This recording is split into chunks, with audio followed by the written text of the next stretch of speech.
Welcome to be digital. दोस्तों, आज की वीडियो में बात करें उत्तराखंड में नई आउटसोर्सिंग भर्ती के बारे में, जिसमें group D, data entry operator अन्य अनेक वैकेंसीज आपको देखने को मिलेगी, जिसके फॉर्म को आप ऑनलाइन तरीके से अप्लाई कर पाएंगे। उत्तराखंड में आउटसोर्सिंग भर्ती का official notification MS vigilant company की ओर से रिलीज किया गया है और उत्तराखंड स्टेट के कैंडिडेट ही इसमें अप्लाई कर सकते हैं। डिस्ट्रिक्ट वाइज वैकेंसीज है, जिसमें कौन कौन से डिस्ट्रिक्ट में वैकेंसीज निकली है तो उत्तरकाशी, नैनीताल, उधम सिंह नगर, बागेश्वर, देहरादून, अल्मोड़ा, चमोलिया, चंपावत की वैकेंसीज आपको यहाँ पे मिल जाएंगी। तो किस जिले में कितनी पोस्ट है आपको इसमें मिल जाएगा। जैसे ब्लॉक अकाउंट मैनेजर की पोस्ट अल्मोड़ा में मिल जाएगी, अकाउंटेंट की पोस्ट अल्मोड़ा में है, डाटा एंट्री ऑपरेटर की पोस्ट अल्मोड़ा में है।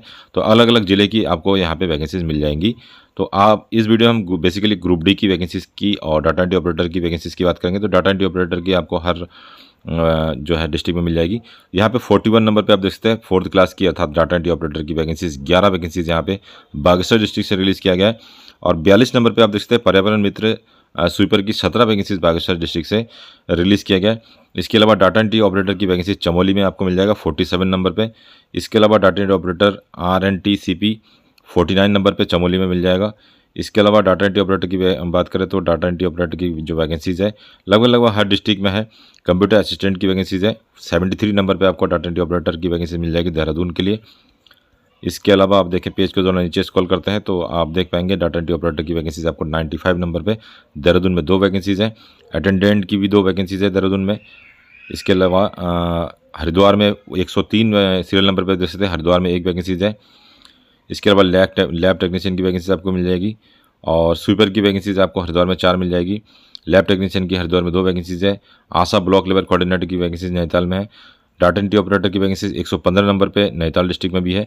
तो लगभग हर जिले में डाटा एंट्री ऑपरेटर की वैकेंसीज है। लेकिन ग्रुप डी की बात करें तो ग्रुप डी की जो वैकेंसीज है केवल और केवल बागेश्वर जिले में आई है।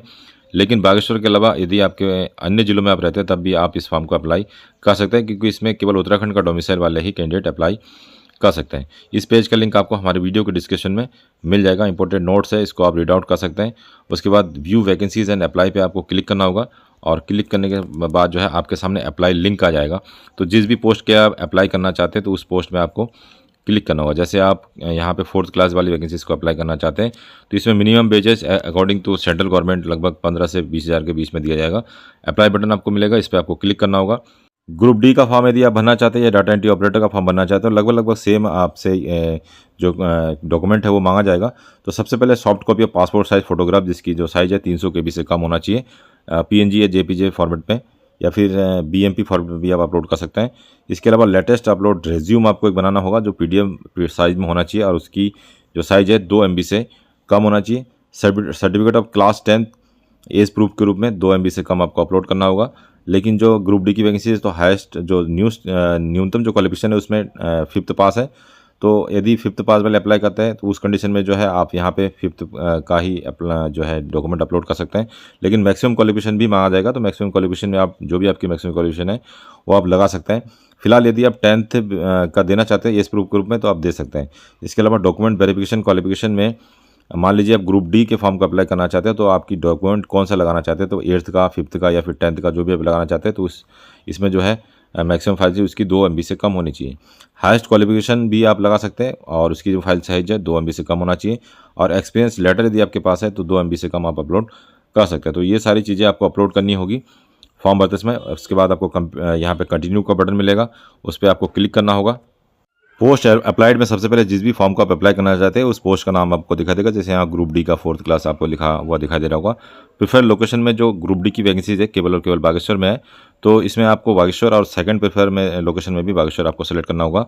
यदि आप डाटा एंट्री ऑपरेटर कोई और पोस्ट में अप्लाई करना चाहते हैं तो आपको लोकेशन अलग अलग सर्च करना होगा और उसको नोटिफिकेशन से पहले मिलान करना होगा कि जिस लोकेशन के लिए आप फॉर्म अप्लाई करना चाहते हैं उस लोकेशन में वो पोस्ट है या नहीं है। तो 2 लोकेशन यहाँ पर मांगा गया, इसको आप आराम से देख के भर सकते हैं। पर्सनल डिटेल में आपको नेम आधार के अनुसार Aadhaar number, date of birth, PAN number, ये सारी चीज़ें मेंशन करनी होगी। Place of birth, gender, nationality, physical challenge आपको बताना होगा। एड्रेस पिन कोड के अनुसार आपको देना होगा। स्टेट आपको सेलेक्ट करना होगा। मैरिटल स्टेटस, फादर्स नेम देना मैंडेटरी है लेकिन हस्बैंड या वाइफ नाम देना मैंडेटरी नहीं है। फ़ोन नंबर और ईमेल एड्रेस भी आपको देना मैंडेटरी है। उसके बाद प्रीवियस UN नंबर की बात करें तो जो भी कैंडिडेट को पहले कोई भी जॉब कर चुका है और जिसके पास UN नंबर है तो वो तो यहाँ दे सकता है, जिसके पास नहीं है वो इसको छोड़ सकता है। उसी तरीके से यदि कहीं आपने प्राइवेट जॉब या कहीं आउटसोर्सिंग जॉब किया है तो ESIC नंबर आपको जनरेट हुआ होगा, वो नंबर आप मेंशन करेंगे। अदरवाइज यदि आपके पास नहीं है तो उसको आप छोड़ सकते हैं। उसके बाद फैकल्टी रजिस्ट्रेशन डिटेल के अंतर्गत रजिस्ट्रेशन नंबर आपसे मांगा जाएगा, लेकिन यदि आप पहली बार अप्लाई कर रहे होंगे तो आपको रजिस्ट्रेशन नंबर आपके पास नहीं होगा, तो इसको आप छोड़ सकते हैं। रजिस्ट्रेशन डेट आपको ऑटोमेटिकली यहाँ पे जिस डेट में आप फॉर्म अप्लाई करेंगे वही आपको दिखाई देगा। उसके बाद name of registration faculty council, इसको भी कुछ नहीं करना है। यदि आप फ्रेशर है, नेम ऑफ डिग्री में भी आपको कुछ नहीं करना होगा जहाँ तक मेरी जानकारी है। उसके बाद यदि आपके पास फार्मेसी काउंसिल का कोई लेटर है, कोई आपने डिग्री या डिप्लोमा मेडिकल से किया है, तो उसका जो मान्यता प्राप्त जो एक लेटर आपको जनरेट हुआ होगा वो यहाँ पे आप अपलोड कर सकते हैं। अदरवाइज़ ग्रुप डी के लिए या फिर डाटा एंट्री ऑपरेटर के लिए इसकी ज़रूरत नहीं पड़ेगी, जहाँ तक मेरा मानना है। Uttarakhand medical nursing paramedical pharmacy council का जो ये टैब दे रखा है रजिस्ट्रेशन डिटेल का, इसमें जहाँ तक मैं समझ रहा हूँ कि यहाँ मेन क्वालिफिकेशन में जैसे आप डाटा एंट्री ऑपरेटर का फॉर्म अप्लाई करना चाहते हैं, तो यदि आप 10th बेस पे अप्लाई करना चाहते हो तो यहाँ पे आपको 10th की डिटेल ही देनी होगी। और एडिशनल क्वालिफिकेशन में जो आपकी हाईएस्ट क्वालिफिकेशन है उसकी डिटेल दे सकते हैं, जैसे ग्रेजुएशन की या फिर पीजी की डिटेल आप यहाँ पे दे सकते हैं। उसके बाद प्रोफेशनल एक्सपीरियंस यदि आपके पास है तो पहले लेटेस्ट एक्सपीरियंस को आपको यहाँ मेंशन करना होगा, जो भी आपका लेटेस्ट एक्सपीरियंस है। और यदि आप प्रेजेंट टाइम में वर्क नहीं कर रहे तो यहाँ पे आपको चेकबॉक्स लगाना होगा। और यदि आपके पास ना ही आपने कभी एक्सपीरियंस गेन किया है तो आप इन दोनों कॉलम को छोड़ सकते हैं, तभी आपका फॉर्म एक्सेप्ट हो सकता है। पेज डिटेल के अंतर्गत आपको यहाँ से पूछा जाएगा करंट CTC, तो यहाँ पे जो एनुअल CTC है लगभग 2 लाख के आसपास आप लिख सकते हैं, तब भी आपका फॉर्म एक्सेप्ट हो जाना चाहिए। अपलोड डॉक्यूमेंट के अंतर्गत मैंने पहले बता दिया कि अपलोड डॉक्यूमेंट कौन कौन से होने हैं, तो यहाँ पे जो है सारे डॉक्यूमेंट को आपको अपलोड करना होगा। उसके बाद describe how to candidate consider himself best suitable for this post, तो मान लीजिए डाटा एंट्री ऑपरेटर के लिए आप अप्लाई करना चाहते हैं, तो आपका सिलेक्शन क्यों हो इस रिगार्डिंग आपको एक मैटर बनाना होगा कि आपकी क्या क्या आपकी पर्सनालिटी में क्या क्या ऐसी चीज़ें हैं जो आप दूसरों से अलग है। तो उस बारे में अपनी पर्सनालिटी के बारे में जिस तरीके से बायोडाटा में लिखते हैं उसी तरीके से आपको यहाँ पे 100 वर्ड्स के अंदर एक मैटर लिखना होगा। उसके बाद आप सबमिट बटन पर क्लिक करके फॉर्म अप्लाई कर पाएंगे। यहाँ तक जो जानकारी आपको बताई गई, हो सकता है कि इस जानकारी में आप फॉर्म को अप्लाई कर पाए, क्योंकि हो सकता है कि कंप्लीट जानकारी नहीं है, क्योंकि मेरे पास कोई डाटा नहीं है जिस डाटा के आधार पर मैं कंप्लीट किसी का फॉर्म अप्लाई कर सकूं। लेकिन फॉर्म भरते समय यदि कोई दिक्कत आपको होती है तो यहाँ पे एक टेलीफोन नंबर दे रखा है, इस टेलीफोन नंबर पे आप कॉल कर सकते हैं, या फिर यहाँ पे जो है एक फीडबैक का ऑप्शन भी दे रखा है। यहाँ पे name, email address, phone number और मैसेज जो भी आपको फॉर्म भरने परेशानी आएगी वो मैसेज यहाँ पे लिख के जो है आप यहाँ पे सेंड कर सकते हैं। तो हो सकता है कि कंपनी के द्वारा आपसे कॉन्टैक्ट किया जाए और आपकी मदद हो सके।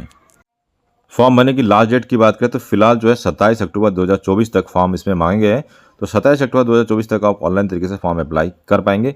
उसके बाद यहाँ पे जो है ये भी एक आउटसोर्सिंग कंपनी है, लेकिन ये आउटसोर्सिंग कंपनी आपको पता ही होगा कि उत्तराखंड की नहीं है। इसका टेंडर MS विजिलेंट कंपनी को मिला है और security placement and detective service private limited company के नाम से जाना जाता है। तो जब आप फॉर्म अप्लाई कर देंगे उसके बाद लगातार आपको इस वेबसाइट पे आना होगा और चेकआउट करना होगा। तो जो भी सिलेक्टेड कैंडिडेट होंगे या जो भी कैंडिडेट का फॉर्म सही होगा उन्हीं को जो है कॉल या मैसेज के द्वारा इस कंपनी के द्वारा इंटरव्यू के लिए बुलाया जाएगा। और अधिक जानकारी के लिए आप हमारा टेलीग्राम ज्वाइन कर सकते हैं। तो दोस्तों ये था आज का वीडियो। इस वीडियो के रिगार्डिंग कोई और जानकारी आपको चाहिए तो हमें कमेंट कर सकते हैं, या फिर वीडियो के डिस्क्रिप्शन में आपको हमारा टेलीग्राम का संपर्क सूत्र मिल जाएगा, उसे भी ज्वाइन कर सकते हैं। मिलते हैं नेक्स्ट वीडियो में, तब तक के लिए अपना ध्यान रखिए। Bye bye. जय हिंद, जय उत्तराखंड।